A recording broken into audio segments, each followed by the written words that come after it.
السلام عليكم ورحمة الله. ازيكم حبايبي؟ عاملين ايه؟ يا رب تكونوا بخير.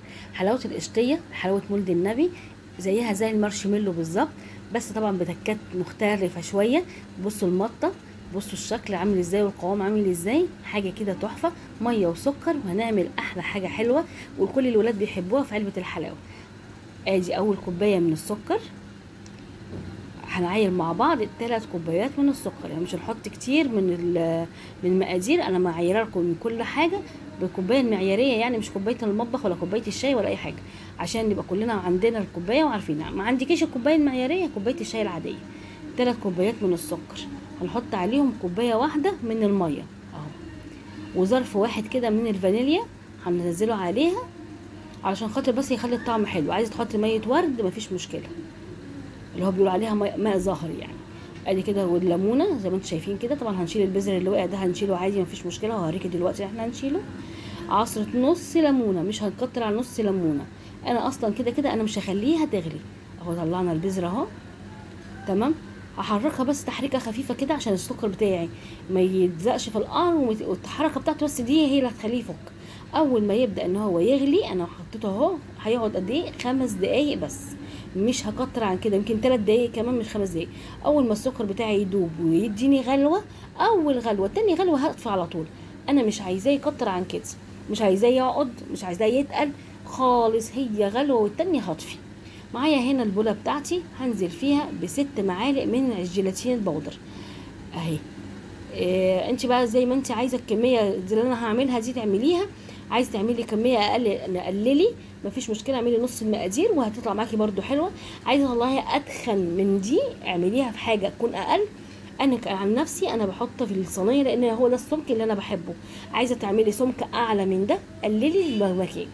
هنحط 6 معالق من الجيلاتين البودر، وهنحط نص كوبايه من الميه. هديها تقليبه بس كده، هي كده كده هتقفش دلوقتي وتبقى ايه متماسكه جدا. هسيبها بس على جنب عقبال ما السكر بتاعي يغلي. الخطوه اللي بعديها، اول حاجه هنعملها قبل ما نخلص، هكون دهن الصينيه بتاعتي بالزيت، دهنه خفيفه خالص زي ما انتم شايفين كده. مش هكتر من الزيت، مجرد بس ان انا عشان الكيس بتاعي يمسك في الصينيه ما يتحركش معايا وانا بنزل الايه المارشميلو، او ما ينزلش مني القشطيه. احط اي كيس بتاع تلاجة هقصه من النص. عندك الكيس اللي هي بتاعت الرول دي مفيش مشكله، المهم ان هو كيس تلاجة او اي كيس ابيض نضيف، وافتحيه وحطيه زي ما احنا شايفين بالطريقه دي اهو. كده هيثبت معايا في الصينيه مش هيتحرك. اول ما احط معلقه الزيت بنفس الفرشه كده، وهلمع من فوق الكيس برده تاني بنفس الفرشه بتاعت الزيت اهي. هديها تلميعه بس كده علشان خاطر لما احط تطلع مني سهله وما تبقاش ماسكه في قلب الكيس، لان احنا عارفين السكر لما بيجي على اي حاجه بلاستيك هيقفش فيها ومش هيطلع بسهوله. مع مسحه الزيت دي بس هتسهل عليا الدنيا. هرش رشه كده من جوز الهند، وهرش كمان حبه من الزبيب. لو عندك فروته مسكره مفيش مشكله خالص. عايزه تخليها جوز هند بس من غير لا زبيب ولا فروته ولا اي حاجه تاني برضه مفيش مشكله. في ناس بتحب تحط مكسرات، انا هحاول اشوف بس الاماكن اللي ما فيهاش جوز هند واحط فيها، لان لو حطيت في حته ما فيهاش جوز هند هتقفش ومش هتطلع معايا بسهوله. تمام كده اهو. كده هحط بقى الزبيب بتاعنا زي ما انتم شايفين. انا ماشي معاكم خطوه خطوه، انا عملتها كل سنه بعملها وبتطلع انجح من السنه اللي قبلها وتحفه بجد. يعني شوفي الكيلو مالها بكام بره، وانت هتعمليها الكميه قد ايه هياكلوا هيشبعوا ومش هيفكروا تاني بيبصوا اي حد بيبيع حلويات مولد النبي بره، ولا هيفكروا يشتروها تاني من بره. معايا بوله تكون نظيفه خالص وناشفه، هنزل فيها بالشربات بتاعي اللي هو خد 5 دقايق او 3 دقايق بس عقبال ما السكر داب مش اكتر. وهنزل عليهم بالجيلاتين اللي انا دلوقتي حطيت عليه نص كوبايه الميه. بصوا هو قفش ازاي، بصوا مش الجيلاتين بقى قطعه واحده، هو ده اللي انا عايزاه. هو طبعا انا عندي السكر بيغلي، السكر بتاعي بيغلي مش عادي. هنزل عليهم بالمضرب بتاعي الكهرباء، وهفضل ان انا الفه. بصي طول ما انا بلف هو هيفك معايا وهيضرب معايا. في الاول هيديني زي ما انتم شايفين كده لون مصفر خفيف، وكل ما انا هضرب فيه كل ما اللون هيفتح والقوام بتاعها هيتقل. طبعا انا مش عايزه اطول عليكم في الضرب، انا هوريكم المراحل بس، وانتوا بعد كده هتبقي عارفه النهايه تبقى شكلها ايه والبدايه تبقى شكلها ايه. ما تقلقيش خالص انها جمدت كده وانا منزلاها جامده، ده ما يخليكيش تقلقي خالص. هو كل الضرب ده هيخليها تفك معايا. يعني ما تقلقيش ان الجيلاتينه نزلت سليمه. بصوا اهي بتفك معايا. ادي السايد بتاعي بقى مصفر، او الشربات بتاعي بقى مصفر شويه. هنخش على المرحله اللي بعديها احس ان هو تقل اكتر. اهو بص المرحله دي بدا ان هو يتقل معايا ولونه يفتح حاجه بسيطه.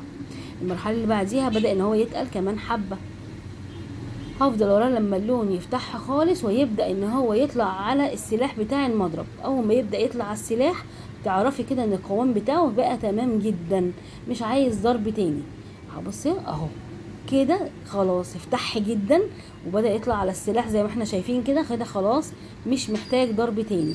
هتضرب اكتر من كده هيتقل اكتر من كده وهيبقى صعب في انك تنزليه في اي بوله او اي صينيه او اي حاجه. طبعا الاسباتيولا اللي معايا انا دهنتها برده زيت عشان تبقى سهل عليا، لان زي ما انتم شايفين بصوا عامل ازاي، لو اي حاجه لمسته هتقفش وما بيطلعش بسهوله. انا برده مسحت الاسباتيولا بتاعتي بحبه زيت صغيرين عشان اعرف انزلها في الصينيه. هننزلها وبصي زي ما هي كده ما تلمسيهاش، وهنبدا نرش عليها برده جوز الهند والزبيب. الزبيب طبعا الاول عشان هو اللي هيمسك فيها، ما تحطيهوش بعد جوز الهند. لو حطيتي الزبيب بعد جوز الهند مش هيمسك في الحلاوه خالص، هيبقى جوز الهند وهو هيقع. لكن نحط الزبيب الاول وبعد كده نرش رشه من جوز الهند. طبعا احنا تحت عملنا العكس، حطينا جوز الهند وفوقه الزبيب. دلوقتي هنعمل العكس، هنحط الزبيب بعد كده جوز الهند. طبعا انا مش برغي كتير، بس انا بحاول افسر لك اتعملت ازاي.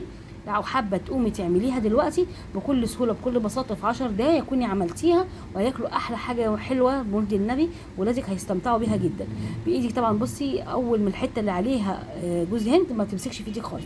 الحته دي ما كانش فيه هحط لها جوز هند زي ما انتم شايفين كده اهو، تبطيطه خفيفه خالص. سبتها على الرخامه حوالي ساعتين ورجعت لها تاني وطلعتها بكل سهوله زي ما انتم شايفين، ولا متقطعه ولا اي حاجه. بدات ان انا اقطعها بالسكينه وهوريكي دلوقتي شكلها وقوامها عامل ازاي. بصي طبعا من كتر المطه اللي هي فيها السكينه بتمط معايا وانا بقطعها. طبعا مش حاجه ماسكه نفسها، دي بتلظ خالص. طبعا عارفين قوام المارشميلو بيبقى عامل ازاي، زي المارشميلو كده بالظبط يا جماعه، بس المارشميلو احنا بنحط له نشا وسكر، لكن ده جوز هند وزبيب. وادي الحلاوه بتاعتي، نزلت الزياده من جوز الهند وهوريكم دلوقتي الشكل بتاعها عامل ازاي. هو ده بصوا الشكل. عايزه اقول لكم الريحه حلوه قوي وقوامها حلو جدا جدا. هنضف الدنيا كده وهرجع لكم زي ما انتم شايفين اهو. انا برجع اوريكم تاني واوريكم الشكل بتاعها عامل ازاي والقوام بتاعها عامل ازاي. تمام كده. هبدا بقى ان انا اقطعها واوريكم التقطيع هيبقى عامل ازاي. ادي مكعبات زي ما انتم شايفين كده. عايزه تعمليها طويله زي اللي في ايدي دي برده مفيش مشكله، الطريقه اللي تعجبك. انا في النهايه هقطعها خالص، مش هسيبها حته طبعا سليمه كده، بس انا حبيت ان انا اوريكي الشكل في النهايه بيبقى عامل ازاي. ولو انت عايزه تسيبيها كده او عايزه تقطعيها الطريقه اللي تعجبك والطريقه اللي تريحك اعمليها بيها. في ناس بتجيب مقطع اللي يكون حاد شويه وتعمله شكل مدور بشكل مستطيل شكل قلوب اللي يعجبك. انا بقطعها بالشكل اللي انتوا شايفينه ده، عباره عن مكعبات او مربعات زي ما بتتجاب في العلبه بالظبط. عايزه تعمليها قطع مستطيله برده براحتك. انا هقطعها دلوقتي وهوريكم الكميه بعد التقطيع بقت قد ايه. ما شاء الله رمت معايا كتير جدا. هي دي الكميه اللي كانت في الصينيه وهوريكم دلوقتي اهو. ادي الكميه بتاعتي بعد ما قطعتها ورصيتها قدامكم، طلعت ما شاء الله كميه كبيره جدا. وميه وسكر يا جماعه مش حاجه سهله، مش حاجه